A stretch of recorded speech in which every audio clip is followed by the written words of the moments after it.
Estamos planificando aquí hacer una cortina, pero en vivo, la cortina musical de presentación del programa, pero en vivo, con músicos en vivo. Un experimento que vamos a hacer aquí en La Voz del Día, en Altavoz.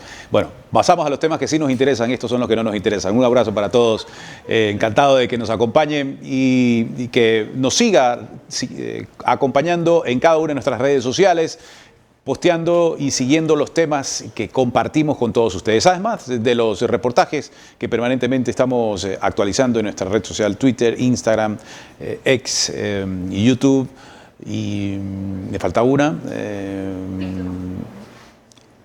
Está todo así. Bueno, hoy vamos a tratar algunos temas de su interés como siempre. Luego estará Yanela con nosotros. Para empezar, hablaremos de un proyecto que ha puesto el foco y la intención, el Gobierno Nacional relacionado a la construcción de un anillo, de una corriente vial, estructura vial, una carretera, Loja-Catamayo, que comprende varias fases y que ya ha sido adjudicada en la construcción de esta vía en el sur del país. Pablo Ceballos, secretario de Inversiones Público-Privadas, estará con nosotros para darnos detalles de esta contratación, de quién además se fue adjudicado, el historial de esta empresa y la apertura que como antecedente pueda significar esta vinculación público-privada para futuros proyectos, no solamente este. Y el exministro de Trabajo, Raúl Ledesma, exministro de Trabajo en el gobierno de Lenín Moreno, hablará sobre ese polémico acuerdo ministerial firmado por, en ese entonces, 2017, ministra de Trabajo encargada Luisa González, actual candidata a la presidencia de la República, en el que limitó el acceso y pago a las jubilaciones con una regulación que no fue bien vista por el sector de la jubilación y que luego el gobierno de Lenín Moreno, a través del ministro de Trabajo, Raúl Ledesma, tuvo que modificar por otro acuerdo ministerial para que sí reciban los beneficios a los cuales tenían derecho, con un origen. ¿Cuál fue el origen real? Se lo vamos a consultar al exministro a ver si también está al tanto sobre esa polémica decisión que aún está viendo con mucho detenimiento respecto a esas acciones que en el gobierno de Rafael Correa se tomó en su momento. Bueno, estos son algunos de los temas que compartiremos el día de hoy, así que póngase cómoda, póngase cómodo, que así empezamos.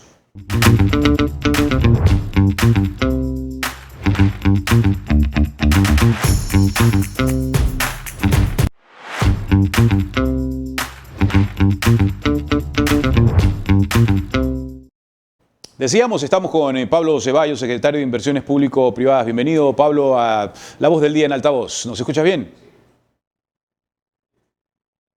Sí, los escucho muy bien. Perfecto, Pablo. Esta adjudicación ya podemos hablar que es un hecho. La adjudicación a una empresa canadiense de la construcción de la vía Loja-Catamayo para ya empezar con todos los estudios y preparación de este tramo contratado. La vía Loja-Catamayo es una de las vías declaradas como prioritarias por el gobierno nacional. El Comité de Inversiones Público-Privadas resolvió esta declaratoria en abril del año pasado y hemos estado trabajando desde entonces a identificar las mejores empresas y las mejores entidades para poder ejecutar este proyecto. Y efectivamente, el día lunes hemos adjudicado la etapa de estructuración del proyecto a la Canadian Commercial Corporation, que es una entidad del gobierno canadiense que promueve las inversiones canadienses en el mundo. De tal manera que la CCC, Canadian Commercial Corporation, nos va a asesorar en la elaboración de los estudios, que no son únicamente de diseño o de ingeniería, son estudios integrales y nos van a brindar una estrategia de financiamiento, una estrategia de mercado, es decir, de cómo atraer a los mejores inversionistas para el proyecto y además una estrategia de mantenimiento y operación de la vía para los próximos 30 años. Y ese creo que es el factor importante. No estamos planificando únicamente hacer una obra para Loja, sino que ésta se mantenga en buen estado de circulación, que la vía se mantenga en el estado de circulación y seguridad vial adecuado por los próximos 30 años. De tal manera que iniciaremos el trabajo en los próximos días cuando se firme el contrato con la CCC de Canadá y iniciaremos por determinar la mejor estrategia de ejecución del proyecto. Y vamos a buscar lo que los lojanos siempre han solicitado, y es que la vía se amplíe a 4 carriles. Ese va a ser el objetivo del estudio y de la estrategia de financiamiento, y por supuesto que lo haremos siempre de la mano de la ciudadanía y nunca a sus espaldas, como ya se ha intentado en ocasiones anteriores. Estos kilómetros, ¿de cuánto de longitud hablamos? Y si esto además busca dinamizar el acceso del aeropuerto hacia la ciudad y viceversa.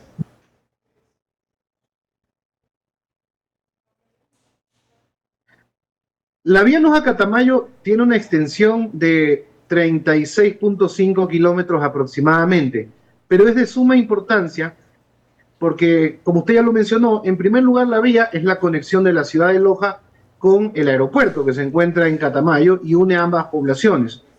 Pero adicionalmente, este tramo vial es parte del denominado eje minero, porque por ahí circulan las cargas que van de la provincia de Zamora, de las minas, que se encuentran operativas en la provincia de Zamora, hasta Puerto Bolívar, donde son embarcadas para su exportación. Además de eso, por supuesto, es una vía usada con frecuencia por los lojanos y en fin de semana se utiliza mucho porque Catamayo es un lugar de destino turístico y de esparcimiento para los lojanos. Así que hay muchísimas razones por las que esa vía es estratégica y por ello el gobierno nacional está decidido a impulsar este proyecto hasta su conclusión. Reitero, siempre de la mano con la ciudadanía, nunca a sus espaldas. En términos de beneficio para el Ecuador, ¿cómo nos podría graficar, Pablo, este panorama? Si bien se está pensando en la administración privada de esta carretera, concesionarla, que sean ellos quienes se encarguen del cobro, del mantenimiento, ya nos explicará Pablo a qué periodo. ¿Cuál es el beneficio a través de la tarifa, entiendo, que recibirá el gobierno ecuatoriano de este modelo de contratación? Los beneficios son múltiples, Andrés, porque en primer lugar, al atraer inversión y capitales frescos al país, permite la dinamización de la cadena productiva, porque recuerde que una obra como esta implica la contratación de personal, contratación de proveedores, de maquinaria, de insumos, por lo que dinamiza la economía. Pero adicionalmente, este modelo implica un beneficio para el país porque es un círculo virtuoso, porque la Canadian Commercial Corporation, que por cierto ya hizo proyectos en el Ecuador, esa entidad fue la responsable de la construcción del aeropuerto de Quito y más de 10 años después está volviendo al país justamente porque hemos hecho un esfuerzo por recuperar la confianza de la comunidad internacional para lograr que Ecuador sea un destino atractivo para las inversiones. El regreso de la CCC al Ecuador es una gran noticia, está generando un impacto internacional muy significativo y esperamos sea el primero de varios proyectos. Ya hemos adjudicado el contrato de los estudios y la estructuración a la CCC, pero esperamos y ya estamos trabajando en identificar otras oportunidades de estudios y de inversión para que las empresas canadienses puedan venir al país. Es decir, no necesariamente la empresa CCC que ha ganado el concurso o ha sido adjudicada para los estudios iniciales de prefactibilidad, factibilidad y demás, necesariamente va a continuar con la construcción o ya se tiene previsto a futuro ese concurso o esa convocatoria a nivel internacional para la participación de quienes vengan a hacer esa inversión para la construcción. La CCC de Canadá nos va a asesorar en cómo organizar el concurso. Ajá. Es decir, vamos a seleccionar una empresa en un concurso público internacional y transparente, pero en las condiciones que sean favorables para el Ecuador, determinando las necesidades reales de la vía y de la población de la provincia de Loja, y además con criterios de selección que nos permitan buscar la mejor experiencia y las mayores capacidades para financiar la obra. La CCC va a ser un asesor nuestro en el proceso para estructurar y diseñar el proyecto, pero además para seleccionar y determinar los criterios de selección, principalmente de ese inversionista que debe venir a poner su capital, que debe contratar los créditos bancarios y que debe además construir la obra con los mayores estándares de seguridad vial. Si bien la llegada de un inversor extranjero o de un inversionista o quien arriesga su dinero, su plata para cualquier obra en cualquier lugar del mundo, pues obviamente necesita la garantía, la seguridad, la tranquilidad de saber y conocer no solamente la proyección de que van a regresar esos recursos, sino que durante todo el proceso se le está entregando las garantías para que esa estabilidad se sostenga. Y si bien la parte de la inversión extranjera es clave para que ocupen los recursos y se realice obras como esta tan necesaria, ¿qué pasa y cómo queda lo que va a recibir como utilidad el Estado ecuatoriano a través de este modelo? Justamente el estudio que se ha contratado, o que se ha adjudicado con la CSC, va a determinar, en primer lugar, cuál es la utilidad o la tasa interna de retorno que el inversionista debe recibir en función de su inversión y del esfuerzo que va a realizar a lo largo de 30 años, pero además va a determinar cuál va a ser el rendimiento de esa inversión para el país. Porque recordemos un factor que no hay que dejar de lado. Esa inversión que llega al país se convierte en una obra pública, pero además, al generar recaudación a través del peaje, eso se convierte en impuestos que va a pagar el inversionista al Estado ecuatoriano. Entonces, todo ese análisis vamos a tener que hacerlo con la CCC, junto con sus asesores financieros, y vemos que los beneficios son múltiples.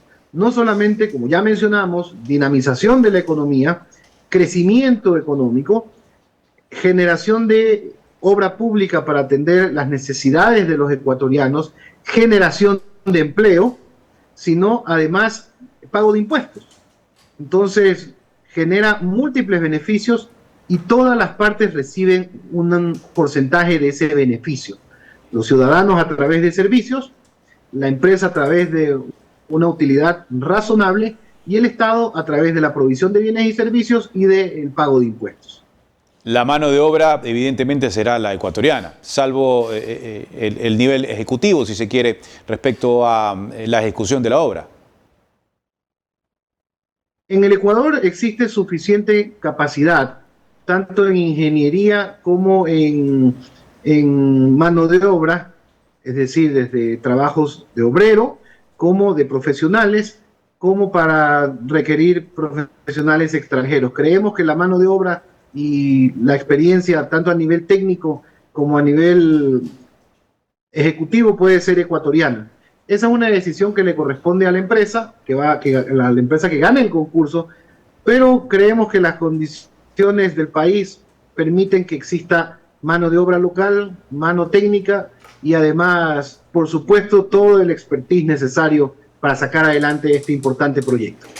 Detallaba Pablo el regreso, si se quiere, de CCC nuevamente al país luego de su última gran obra, la construcción del aeropuerto de Quito, pero esta presencia y este regreso, ¿qué le dice a otros inversores extranjeros? ¿Qué le dice al mercado internacional, incluso al mercado nacional, respecto a qué mensajes se está entregando sobre ese interés que sí se puede obtener o enfocar de los inversores extranjeros o empresas internacionales para que lleguen al país a realizar estas alianzas público-privadas, que en este momento pasan por el lado vial, al igual que nos lo detallaba semanas atrás en la construcción del quinto puente? Pero serán otros proyectos también que se puedan mostrar como atractivos para que este modelo siga funcionando de alianzas internacionales locales. En principio, que la CCC regrese al Ecuador es un mensaje para los inversionistas canadienses que tienen mucha experiencia y mucha capacidad económica, porque el objetivo de la CCC es justamente promover a las empresas y a la experiencia canadiense alrededor del mundo. El momento en que la CCC regresa al Ecuador, los inversionistas canadienses van a mirar hacia el Ecuador como un destino de inversión. Por otro lado, en el mercado internacional, por supuesto que genera movimiento, porque la CCC, al ser un inversionista y promover inversiones y escoger Ecuador como un destino para ejecutar más proyectos, pues manda un mensaje positivo hacia la comunidad internacional. Por otro lado, si bien hemos iniciado la cartera de proyectos público-privadas con proyectos viales, como ya lo mencionaste, Andrés, el Quinto Puente o Viaducto Sur para Guayaquil, así como las distintas vías que se han incorporado al registro público de asociaciones público-privadas, la semana pasada el comité APP, que lo integran distintos ministros, han resuelto incorporar a la cartera de proyectos APP, es decir, aprobar bajo la modalidad APP 4 proyectos adicionales. Uno, el terminal granelero de Guayaquil, que se encuentra junto a la terminal de contenedores al sur de Guayaquil, la vía Buenafé-Babahoyo-Juján, pero además, como ya se ha anunciado y lo ha mencionado la ministra de Energía, los proyectos hidroeléctricos Cardenillo y Santiago ya se encuentran aprobados para ser ejecutados bajo la modalidad de asociación público-privada. Así que vamos diversificando la cartera, ya no solo hablamos de vías, hablamos también de puertos y hablamos de generación eléctrica, en este caso de proyectos hidroeléctricos. De tal forma que vemos cómo se configura un entorno para atraer distintos tipos de inversionistas en distintos sectores de la economía. Ecuador ya está convirtiéndose en un destino atractivo porque no solamente regresa a la CCC de Canadá, sino que tenemos firmado un contrato con la Korea Expressway Corporation, que es una empresa pública del gobierno coreano, que en Corea ha construido y administra más de 5.000 kilómetros de carreteras y ya está ejecutando los estudios. En ese caso sí se van a hacer cargo de la obra para la nueva vía Guayaquil-Cuenca. Una delegación del gobierno coreano estuvo hasta el día de ayer, justamente inspeccionando los futuros sitios de obra y levantando información para sus estudios. Así que la atracción de inversiones es un proceso, pero ya es hoy una realidad. Ya estamos generando interés en el mercado internacional y creemos que estamos dando pasos concretos para poder seguir soñando ese Ecuador de los grandes proyectos de infraestructura que tanto necesita la ciudadanía. En el caso de la Guayaquil-Cuenca, Pablo, ¿es una ampliación de la actual vía o es una nueva vía que conecta las dos ciudades? El estudio que está haciendo la Korea Expressway Corporation es justamente determinar cuál es la mejor ruta o cuál es la mejor alternativa para optimizar los tiempos de viaje y darles seguridad a la vía, porque recordemos que el paso por el Cajas, más allá de que es un área natural protegida y tiene restricciones, por ejemplo, para el transporte de carga tiene muchas restricciones, sí, tiene pendientes muy elevadas que no permiten el paso de camiones y además puntos críticos de difícil solución. Así que el estudio que están haciendo es identificar cuál es la mejor alternativa. Si reconstruir y reconfigurar los tramos existentes, sea por el Cajas o sea por Cañar, o generar un trazado nuevo, que es otra de las alternativas. Incluso ya recibieron una propuesta ellos el día viernes de la semana pasada, de la delegación coreana me refiero, ya recibieron una propuesta de la Universidad de Cuenca. Entonces, todas esas alternativas están bajo análisis y en los próximos meses informaremos a la ciudadanía cuáles son las alternativas que se consideran viables para poder iniciar un diálogo ciudadano y escoger así la mejor alternativa. Finalmente, Pablo, respecto a la vía Loja-Catamayo, háblanos de los plazos. Una vez adjudicada la contratación para el inicio de los estudios, viene la firma del contrato y luego cómo son los plazos hasta que ya se llama adjudicación internacional, el concurso y empiece la obra. El proceso de atracción de inversiones tiene etapas. Justamente hay una etapa de priorización que ya, como lo mencioné, ya la Loja-Catamayo, la vía ya fue aprobada. Luego viene la etapa de la estructuración, que son estudios integrales, no es solamente ingeniería, hay aspectos financieros y de estrategia de financiamiento, hay aspectos sociales, hay aspectos ambientales y legales. Entonces, todos esos estudios se ejecutan por etapas y luego de ello saldrá el concurso internacional. Nosotros estamos siempre manejando calendarios promedio de 2 años para poder lograr una adjudicación, pero eso dependerá del resultado de los estudios, porque justamente una de las dificultades que tuvo este proceso en el pasado, recordemos que la concesión de la vía Loja-Catamayo ya salió a concurso en el año 2019 y la población de Loja se opuso porque el proyecto contemplaba la ampliación a 3 carriles únicamente, pero no se contaron con las opiniones ciudadanas ni con los estudios necesarios.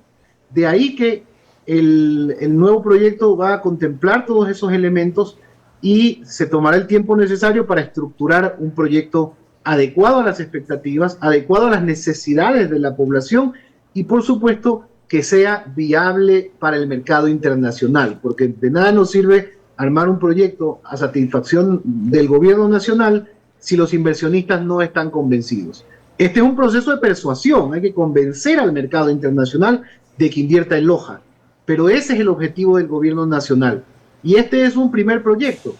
La identificación de necesidades es permanente. Ya estamos trabajando en justamente buscar los mejores proyectos para la provincia de Loja y seguir ampliando la cartera de inversión público-privada en la provincia. Gracias, Pablo. Agradecemos por tu tiempo, secretario de Inversiones Público-Privadas del Gobierno Nacional, dándonos detalles de esta obra y de otras proyectadas ya en carpeta y en estudios avanzadas para la ejecución a futuro. Una buena tarde. Muy buenas tardes, Andrés. Un saludo. Pues bien, aquí de primera mano el tema que también concita el interés relacionado a la inversión actual, la futura inversión y el desarrollo en megaproyectos que en esta alianza, tras el nuevo modelo implementado, estatal, privado, internacional, puedan ejecutarse obras de beneficio común con todas las ventajas y que esto representa, que las describía Pablo minutos atrás. Cuando volvamos, Raúl Ledesma, ex ministro de Trabajo, también hablándonos de una polémica resolución que en su momento, en el 2017, en el gobierno de Rafael Correa se tomó, un acuerdo ministerial que limitaba el acceso al pago de beneficios por jubilaciones voluntarias que accedan los trabajadores del sector público, también trabajadores del área educativa y demás. Bueno, les contamos esto luego de la pausa. Nos acompaña Yanela y nuestro recordatorio que no puede faltar de nuestras redes sociales. Siempre en contacto. Deja de ser extranjero en tu tierra. No pierdas tiempo. Descubre tu Ecuador. Nuestro enfoque es mostrarte la verdad a todo volumen. Queremos inspirarte a pensar críticamente y a que encuentres tus propias respuestas de los temas que se están quedando sin resolver. Esto es Altavoz. Síguenos en todas nuestras redes sociales. La verdad a todo volumen.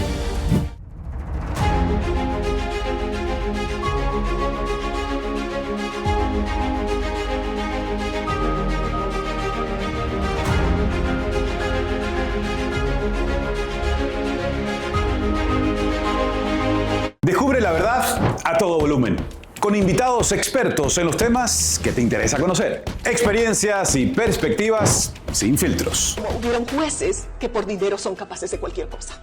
Y más vale, la Asamblea perdió una oportunidad de poder también hacer su trabajo. Es un recinto donde reina la ignorancia. Somos Altavoz, la verdad a todo volumen.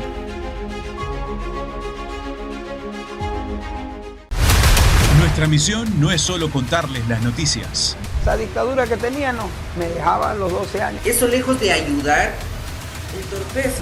Nuestra misión es contar la verdad en Altavoz. El testigo que consiguió al testigo falso también fue asesinado.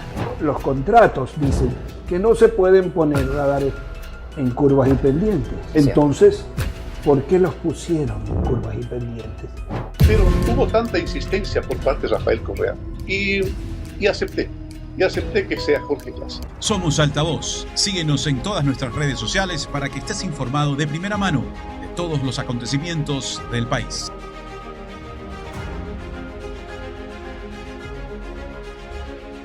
Deja de ser extranjero en tu tierra.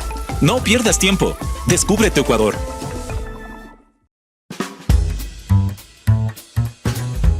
Estamos listos en una nueva entrega de La Voz del Día en Altavoz. Gracias, como siempre, por acompañarnos.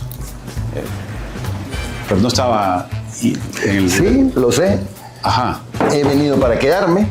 De lunes a viernes un café con JJ para contarles la verdad a todo volumen. Bueno, bienvenidos. Gracias.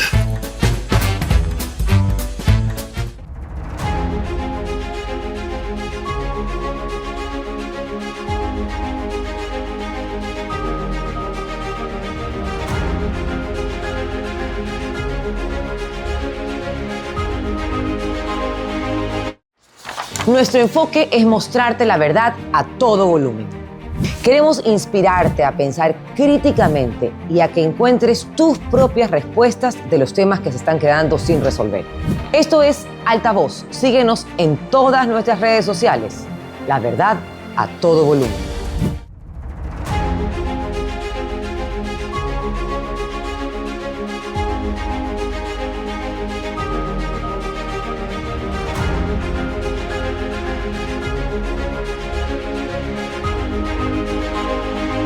Descubre la verdad a todo volumen, con invitados expertos en los temas que te interesa conocer. Experiencias y perspectivas sin filtros. Hubieron jueces que por dinero son capaces de cualquier cosa. Y más vale, la Asamblea perdió una oportunidad de poder también hacer su trabajo. Es un recinto donde reina la ignorancia. Somos Altavoz, la verdad a todo volumen.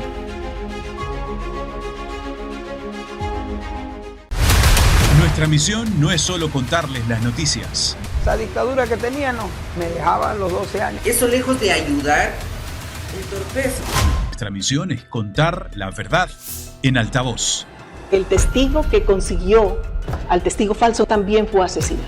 Los contratos dicen que no se pueden poner radares en curvas y pendientes. Entonces, ¿por qué los pusieron en curvas y pendientes?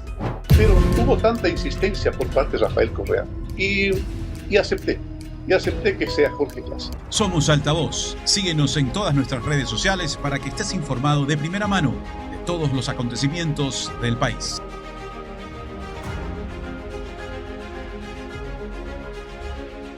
Deja de ser extranjero en tu tierra. No pierdas tiempo. Descubre tu Ecuador.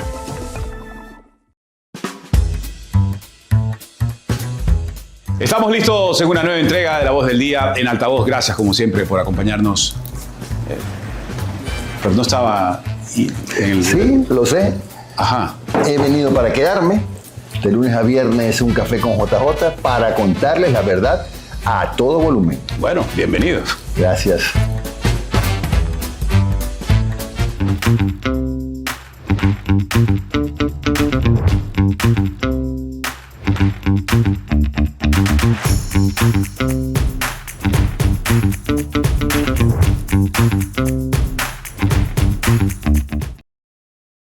Deja de ser extranjero en tu tierra. No pierdas tiempo. Descubre tu Ecuador. Presentación. Okay. Y el anuncio de nuestros auspiciantes también. Así es, y ya estamos cerca del feriado, Andrés. ¿Cómo se siente? ¿Ya tiene planes o todavía no? No lo veo tan cerca todavía. No. O sea, ya quiero que sea este fin de semana. Sí, no, pero falta un poquito. Sí, Igual ya les vamos a estar contando qué planes pueden realizar dentro de Guayaquil o también dentro del país para que hagan siempre turismo y, por supuesto, ayuden a fomentar el crecimiento de la economía en este hermoso país que es Ecuador. Yo creo que playa puede ser en el feriado de carnaval. En estos tiempos... Ay, a mí me hace falta. Pero con protección, ¿no? Claro, sí, siempre. Sí. A pesar de que hay lluvias, eso también es muy importante. Siempre hay que usar protector solar. Aunque salgamos y veamos nublado el cielo, eso es realmente importante. Alertas de lluvias que se han presentado para este fin de semana y el siguiente también de carnaval y de aguaje en conjunto. Hay que estar muy informado con eso para el acceso a las playas.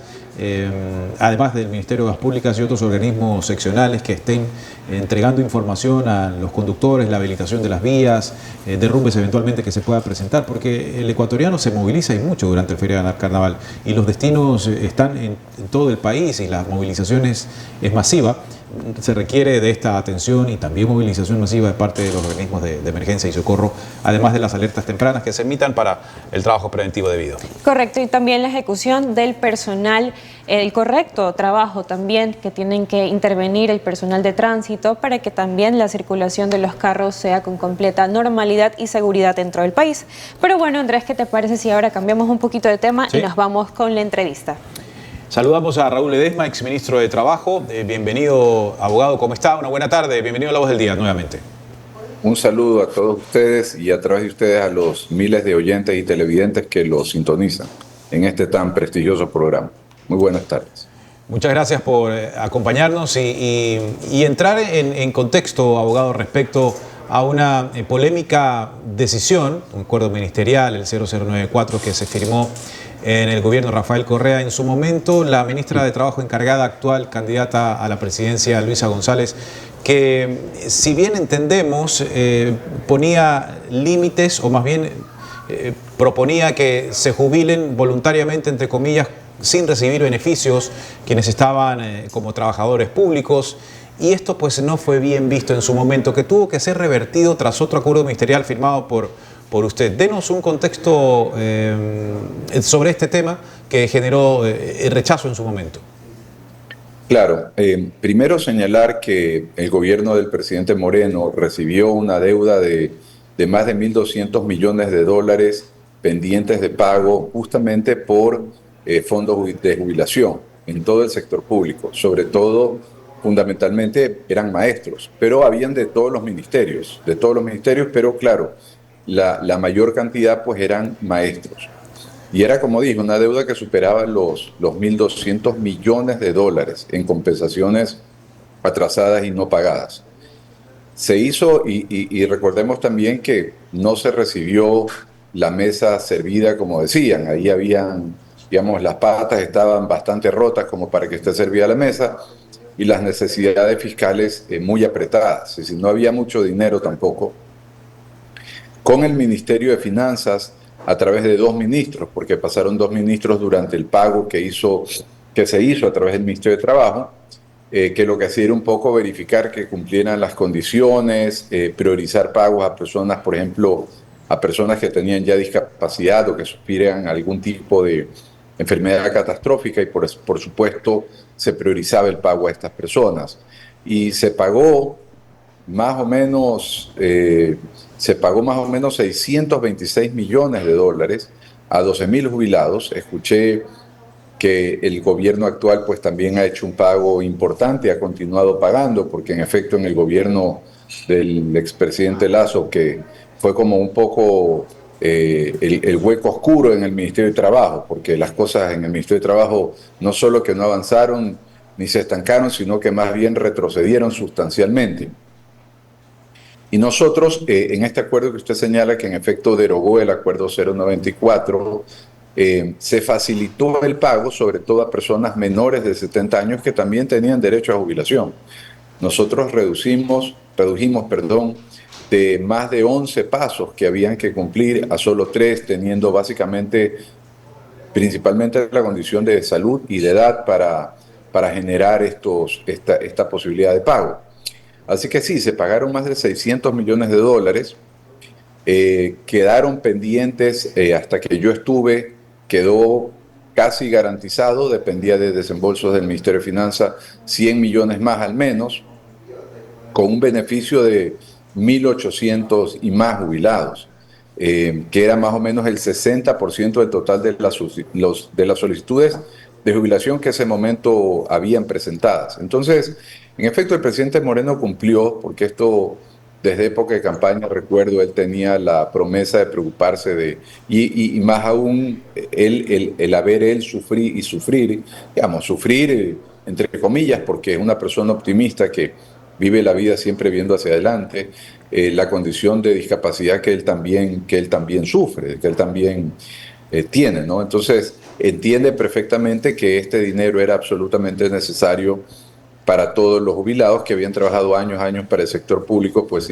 sin tener esta posibilidad.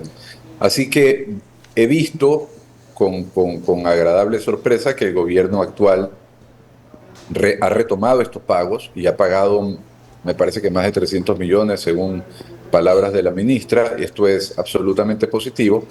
Y quiero también decirles que nuestro acuerdo ministerial, porque yo no me lo voy a robar como a mí mismo, había un equipo de trabajo que por supuesto colaboraba con sus ideas, así que nuestro acuerdo ministerial sigue vigente, digamos, fue reformado, no derogado, ha sido reformado ya 2 veces, con, digamos, detalles menores, pero ha sido reformado, pero las bases del acuerdo siguen vigentes. Y lo importante del acuerdo, más allá del pago que el presidente realizó, el presidente Moreno, más allá de eso, las bases del acuerdo son que se ordenó un poco la casa, no un poco, se ordenó bastante, porque antes era al revés. O sea, yo presentaba mi solicitud para jubilarme y recién ahí veían si había plata. Y claro, nunca había plata. Entonces, el acuerdo modifica y lo que dice es que ordena a todos los ministerios que hagan una planificación anual el año anterior a cuando se va a jubilar la persona, para que cuando la persona haga su solicitud de jubilación, los fondos estén debidamente certificados, porque ustedes saben que el Estado pues no puede pagar ningún fondo que no tenga la certificación presupuestaria correspondiente. Entonces, en ese momento, ¿qué teníamos que hacer? ¿Una reforma presupuestaria para ver de dónde había dinero? No. A partir de eso se ordenó la casa y se dijo, a ver, probablemente por eso ahora en parte, no digo porque también es una decisión política de erogar fondos, se permite tenerlo ya presupuestado con 1 año de anticipación y de esa manera pues ponerlo en el presupuesto de cada ministerio para poder en todos los ministerios, pero por supuesto el de educación más, tener esta posibilidad de pagar. Y esos fueron los cambios que, a pesar de que, digamos, fueron relativamente pocos, porque el acuerdo no es un acuerdo extenso, fueron cambios de fondos significativos que permitieron, como dije, a un número muy importante seguir el proceso de jubilación y recibir el dinero del proceso de jubilación. Luego, como digo, lamentablemente, por motivos que desconozco, en el gobierno anterior, esto se detuvo y ahora pues veo que se ha retomado. Ok, Raúl, consulta, y esto es importante, ¿por qué usted considera que el gobierno de esa época tomó esta decisión que en vez de beneficiar afectó a muchos trabajadores? Bueno, yo creo que trataron de hacer, digamos, de tratar de no complicar más las finanzas del siguiente gobierno, que el presidente Moreno pues era del mismo partido político que el expresidente Correa, que era quien salía. Y la ministra pues la ministra encargada estuvo apenas días, no más de 3 o 4 días, no recuerdo con precisión, al anterior exministro. Entonces, realmente yo creo que lo hicieron, quiero pensar positivamente, no quiero pensar de mala fe, quiero que lo hicieron por rescatar un poco el presupuesto, no rescatar, dejaron sin dinero el Estado y dijeron, bueno, no vamos encima que dejamos sin dinero a dejar una válvula para que personas sigan pidiendo cobrar más dinero. Quiero pensar de buena fe que fue un poco eso y no impedir un derecho al que por supuesto tienen los que están por jubilarse o los que tienen potencialmente el derecho de jubilación ya acordado. Quiero creer que fue por eso, pero la verdad es que tampoco no nos explicaron. Cuando a través de asambleístas le hicieron conocer al presidente esta situación, se le explicó desde el Ministerio de Trabajo cuáles eran las dificultades y las trabas por las cuales no podían acceder personas menores de 70 años con facilidad al derecho de jubilación al que tenían derecho, sin que renuncien totalmente, porque lo que hacían es renuncia y claro, jubílate en el IES, pero pierdes el derecho de esta otra compensación jubilar. Y eso era totalmente injusto. Entonces, nunca nos dijeron un por qué, quiero creer que es por lo que señalé, pero lo que sí decidió el presidente inmediatamente fue corregirlo. Tuvimos que sí, en el 2017, que fue cuando vimos este problema, ordenar un poco las finanzas, bueno, no un poco, mucho, para poder en el 2018 responsablemente, por eso no lo hicimos de inmediato, para en el 2018 responsablemente derogar, corregir y empezar a pagar. Raúl, ¿y qué hace posible creer que Luisa González no replique este tipo de medidas en caso de que ella llegase a ser electa presidenta? Bueno, no podemos tener una bola de cristal para entender lo que haría o no haría un presidente en favor o en desmedro de un grupo como son los jubilados. Yo creo que no hay un ser humano en el Ecuador que desconozca el valioso aporte que da el sector público y los trabajadores del sector público al Ecuador. Siempre habrán excepciones negativas, pero son sin duda alguna muchísimos más que los que son las excepciones, pero muchísimos más que los que son las excepciones. Yo digo, no puedo saber lo que haría ella, no puedo saber tampoco por qué lo hizo, porque debo reconocer que en algunos casos los ministros actuamos por disposición del presidente, por disposición de nuestros superiores, y a veces actuamos ni siquiera técnicamente, sino por una decisión política de otros actores que disponen que los ministerios actúen de manera política y no de manera técnica en algunas ocasiones. Hay que reconocer lo que es así. Yo creo que sería un error gigantesco que volviese a intentarse generar trabas para evitar estas compensaciones jubilares a personas que lo merecen. Y creo que además generaría de inmediato la misma incomodidad que generó en su momento el decreto 094 y que duró muy poco en su vigencia. Así que yo espero que no se cometa nuevamente un error de ese tipo, pero no hay nada que garantice que lo haga, tampoco hay nada que garantice que no lo haga. Ahora, si nos remontamos a cuando usted llega al ministerio y vemos toda esta cantidad, toda esta situación que, como usted dijo, vamos a poner en orden la casa, y se pudo también de pronto o de una o de otra manera hacer que los procesos se ralentilicen o se hagan más lentos. ¿Cómo esto afectó o usted cree que pudo haber afectado su gestión? Porque no solamente es ponerse al día, sino que también es tener que llegar y cumplir el nuevo acuerdo que se estaba haciendo y cumplir los derechos de los trabajadores. Claro. ¿Usted cree que hubo un percance, un obstáculo? Claro, nosotros tuvimos una demora importante de algunos meses porque, como le dije, recordemos lo que decían, nos decían quedó la mesa servida. Y el presidente casi de inmediato le dijo al mundo entero que la mesa no solo que no estaba servida, sino que las patas estaban bastante rotas. Y eso significa en términos monetarios y financieros que teníamos muchas deudas y muy poco dinero con que afrontarlas. Fue un gobierno muy complicado el que tuvo el presidente Lenín Moreno en términos de economía y finanzas. No teníamos ya tampoco capacidad de endeudamiento. Se hizo importantes gestiones que lograron extender esa capacidad de endeudamiento y generarle fondos al Estado, pero habían meses muy difíciles. Normalmente los noviembre y los diciembre en Ecuador siempre son meses complicados en que se llega casi con las justas, pero realmente fueron meses muy complejos. Fue un gobierno muy complejo con muy escasos recursos económicos y con una capacidad de endeudamiento mínima. Y luego no se diga al final lo del COVID, pero no estamos hablando del final, estamos hablando del comienzo.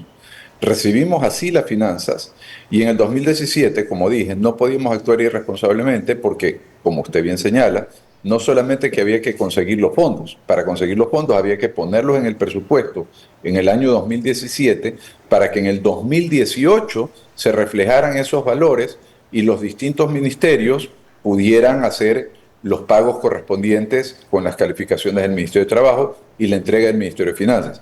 Pero también había un procedimiento de más de 11 pasos que el Ministerio de Trabajo tenía que verificar se cumpla en cuanto a los jubilados. Entonces, y tenían que cumplir con barbaridades, o sea, con cosas que no tenían sentido alguno. Como dije, el Ministerio de Trabajo lo que sí hizo fue reducir esa brecha de requerimientos absolutamente innecesarios a 3 requerimientos que tenía que ver fundamentalmente con la edad, con la condición y con la fecha de solicitud de jubilación. Los fondos no era una responsabilidad del trabajador, el conseguir los fondos nunca debió ni debía ser una responsabilidad del trabajador. Los fondos era una responsabilidad de cada ministerio de hacer una programación el año anterior, hablar con sus trabajadores que estaban en edad de posibilitar jubilarse y decirles, usted está interesado en acceder a este beneficio, lo pongo en esta lista, para el próximo año pueda usted acceder a ese beneficio. Esto se empezó a hacer en el 2017, a partir de que entramos, pero esto que suena sencillo y fácil, a nivel ministerial y a nivel de ministerios, es bastante complejo, porque es ordenar cada unidad de talento humano tuvimos que hacer equipos con todas las unidades de talento humano. Creamos una unidad especial para que capacite, para que ayude, para que colabore con todas las unidades de talento humano de todos los ministerios. Y usted comprenderá que el Ministerio de Trabajo pues no es que es gigante, ni que le sobran trabajadores, al contrario, le falta talento humano al Ministerio de Trabajo dada la cantidad de requerimientos que recibe. Entonces, pero hicimos estos equipos que permitieron ordenar en el 2017, en esos 6 meses y poco más que tuvimos, para poder en el 2018, como le digo, pagar más de 600 millones de dólares. Si no hubiese existido, abogado, esta reforma al acuerdo ministerial, las condiciones actuales hubiesen sido más críticas si se hubiese continuado con lo decidido en ese último acuerdo ministerial 0094, porque tendríamos quizás un mayor número de jubilados sin pagos o una intensa búsqueda de recursos, no sabemos en qué momento iban a conseguirlos para poder atender estas solicitudes que fueron presentadas y formuladas en su momento. Quizás claro, la naturaleza de ese decreto era, especulando un poco, más que detener esos pagos, quizás la renovación profesional o la incorporación de nuevos trabajadores de quienes iban a jubilarse en su momento, una naturaleza, digamos, más profesional, si se quiere, pero si bien no está definida, es el momento en el que se atañe esa reforma al acuerdo ministerial que permite un poco reenrumbar lo que se había decidido en el gobierno anterior. Sí, de alguna manera sí. Primero que no solamente que no solo que ralentizaba, sino que impedía el acceso a la jubilación, a la compensación jubilar, en muchísimos casos, sobre todo en personas de menos de 70 años. O sea, ralentizaba este proceso y además lo impedía. Eso por un lado. Y por otro lado, en efecto, la idea de la compensación, la idea de la jubilación, de hecho, de nuevo, pensando de buena fe, la idea de estas renuncias voluntarias obligatorias era generar no una renovación de personal, sino más bien un recorte del tamaño del Estado. Un recorte yo creo equivocado, porque no es votar gente el necesariamente gastar menos o más dinero. Es decir, los gobiernos normalmente se equivocan cuando hablan de recortar el tamaño del Estado, porque lo que le importa, o lo que le debería importar a los gobiernos, y lo que sí les importa a las multilaterales que hacen los préstamos, más que recortar el tamaño, es recortar el tamaño del gasto. Entonces, no es solo votar, digamos, no es lo mismo votar 10 personas que poder reducir un 10 o un 15% de un presupuesto de un ministerio, digamos. Usted me dirá, pero si no voto gente, entonces hago menos obra pública, porque de algún lado tengo que conseguir la plata. Pero resulta que en nuestra época, y hoy día es más o menos algo similar, habían no menos de 70.000 contratos ocasionales. Y los contratos ocasionales son contratos que por ley solo pueden durar un año. Y yo ni siquiera digo que dure un año y se vaya, porque luego no se puede renovar el contrato, hay que hacer un nuevo contrato. Entonces, la propuesta que yo le hice al presidente, lamentablemente en aquella época no tuve el eco necesario por motivos de carácter político, básicamente, era, y porque aparentemente ya había un acuerdo con alguna multilateral, de reducir el tamaño del Estado. Y recordarán ustedes que en esa época se eliminaron ministerios que se fusionaron con otros. Sí. Y en realidad lo único que se eliminó fue el puesto del ministro, que luego se convirtió en un viceministro. Entonces, no es que se redujo mucho el costo del gasto del Estado, se redujo el tamaño, porque sí, en efecto, se eliminó, digamos, en teoría, se eliminaron ministerios completos, acuacultura, producción, etcétera, se eliminaron ministerios completos. Entonces, hoy día tenemos energía, hidrocarburos, que es un solo ministerio gigantesco, ¿verdad? Entonces, pero no se redujo sustancialmente el gasto. El gasto se reduce si es que esos contratos ocasionales que representaban más de 1.500 millones de dólares al año, usted dice el siguiente año, mire, señor Ledesma, yo puedo volverlo a contratar a usted con un nuevo contrato, no puedo renovarle el contrato porque legalmente me es imposible, Y este nuevo contrato, lamentablemente lo que tengo es 2 categorías menos, una categoría menos, lo que implicaba, en el peor escenario, me parece que eran $300 en el sueldo mensual, de entre comillas reducción, que no era una reducción porque es un nuevo contrato.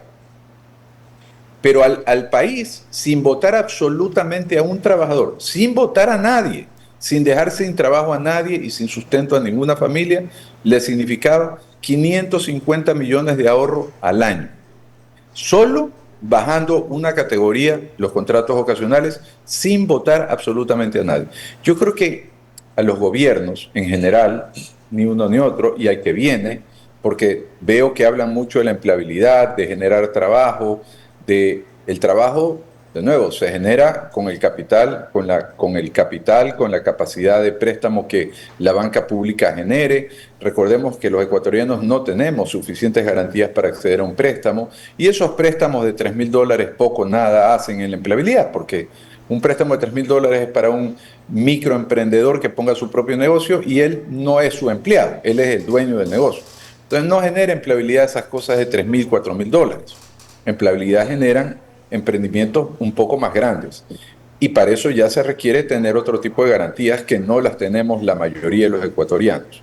Entonces, allí se requiere, sí, en vez de hablar de flexibilización laboral, hablar de flexibilización crediticia.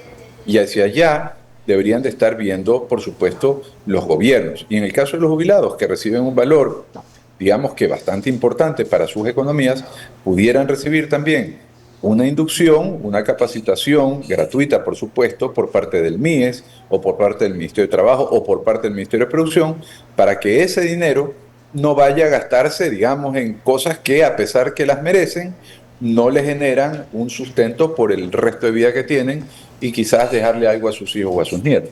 Pero eso, digamos, hacia allá debería ver el gobierno, cualquiera que sea que gane, y no a quitarle la plata a los jubilados, como ocurría, o más bien no a quitarle, a impedirle el acceso a ese dinero, como ocurrió con el decreto 94. Porque sí, hay que cuidarle el bolsillo a la gente. Si estamos hablando de una jubilación, es una remuneración, una compensación a los años de trabajo que ha tenido esta persona. Y también que no se vulneren los derechos de las personas, de los trabajadores específicamente. ¿Verdad, Andrés? Así es, Raúl. Gracias por acompañarnos esta tarde en La Voz del Día y compartir no solo el antecedente y contextualizar lo que en su momento se hizo años atrás y con esta reforma al acuerdo ministerial, sino también con algunas alternativas para mejorar el sistema productivo y laboral también actual. Gracias, abogado, por su compañía. Muchas gracias. Gracias a ustedes por la invitación, siempre las órdenes. Una excelente tarde y un lindo feriado. Gracias. Igualmente, Raúl Ledesma, exministro de Trabajo, con sus declaraciones relacionadas a estas decisiones que en su momento tomó el gobierno de la Revolución Ciudadana cuando varios días estuvo al frente por encargo del Ministerio de Trabajo Luisa González, en su momento actual candidata a la presidencia de la República. Así es, Andrés, y bueno, decisiones o acciones que no deberían de repetirse. Vamos a recordar nuestras redes sociales, por favor, para que las tengan pendientes, las vamos a publicar en este momento en pantalla. Recuerden que nos pueden encontrar en X, en Instagram como Altavoz EQ, por supuesto en TikTok, en Facebook como Altavoz EC y en YouTube como Altavoz_EQ. Ya venimos. Ya venimos. Deja de ser extranjero en tu tierra. No pierdas tiempo. Descubre tu Ecuador. Nuestro enfoque es mostrarte la verdad a todo volumen. Queremos inspirarte a pensar críticamente y a que encuentres tus propias respuestas de los temas que se están quedando sin resolver. Esto es Altavoz. Síguenos en todas nuestras redes sociales. La verdad a todo volumen.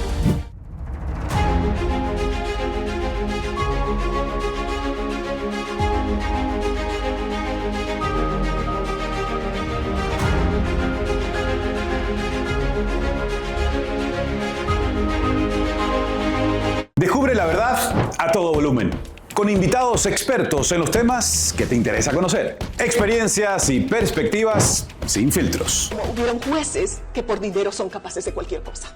Y más vale, la Asamblea perdió una oportunidad de poder también hacer su trabajo. Es un recinto donde reina la ignorancia. Somos Altavoz, la verdad a todo volumen.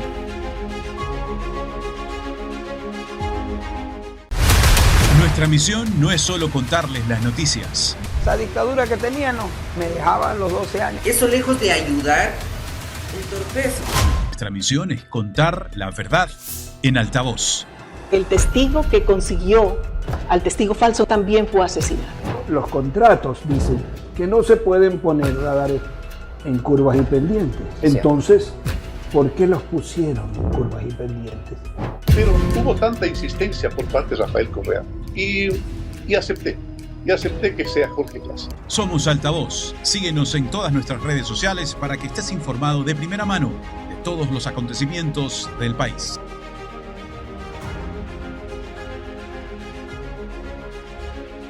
Deja de ser extranjero en tu tierra. No pierdas tiempo. Descubre tu Ecuador.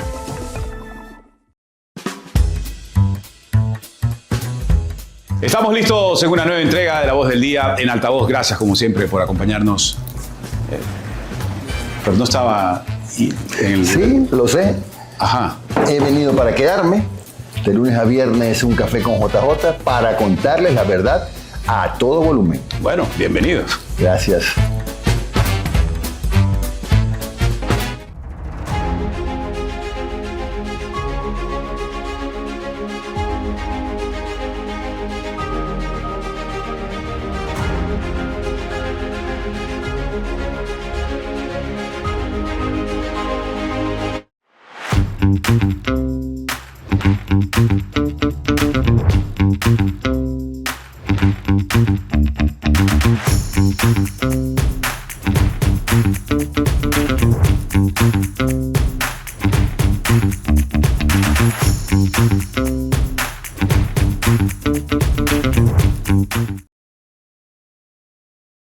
Deja de ser extranjero en tu tierra. No pierdas tiempo. Descubre tu Ecuador.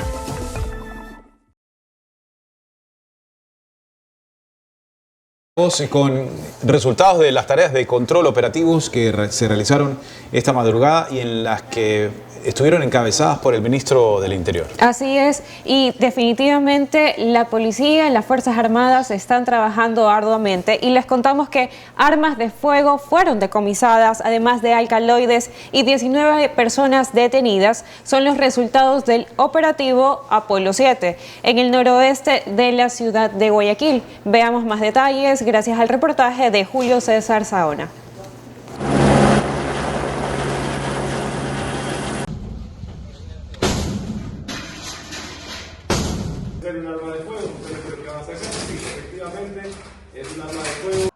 Se trató de un mega operativo ejecutado en el noroeste de Guayaquil. Apolo 7, así es como se denominó a esta acción por parte de la policía y militares, que incluso contó con la presencia del ministro del Interior. Se decomisó de todo, desde armas de fuego, alcaloides, vehículos, dinero en efectivo. Se daban a conocer los detalles de lo encontrado, hasta en los techos hubo armamento. Hoy nos llevó a la ejecución del operativo Apolo 7, donde se movilizó, se desplazó más de 1.000 policías y 200 servidores militares.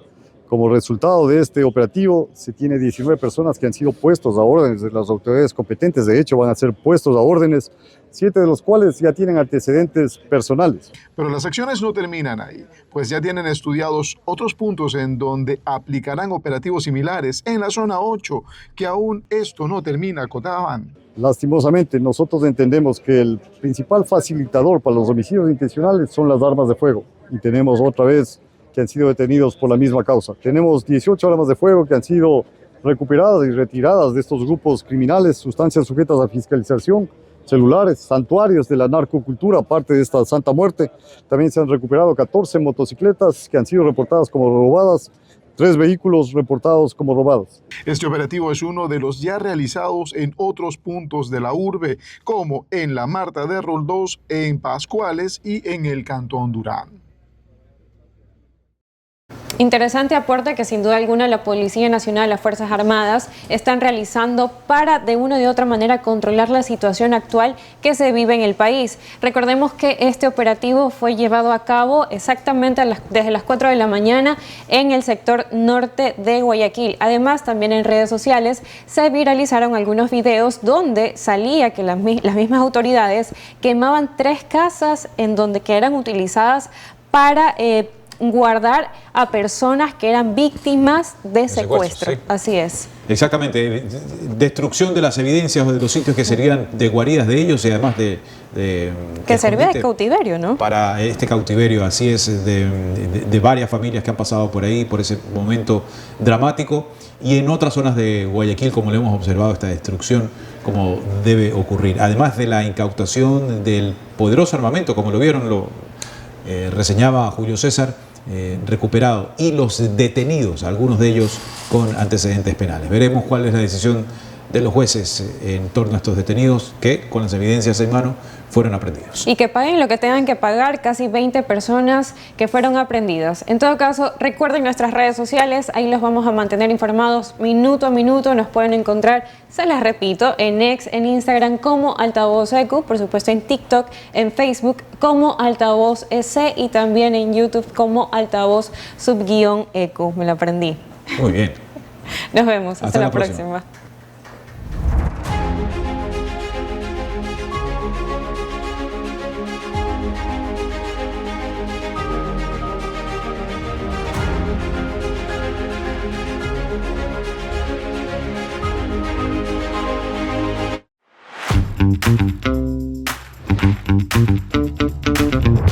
Thank you.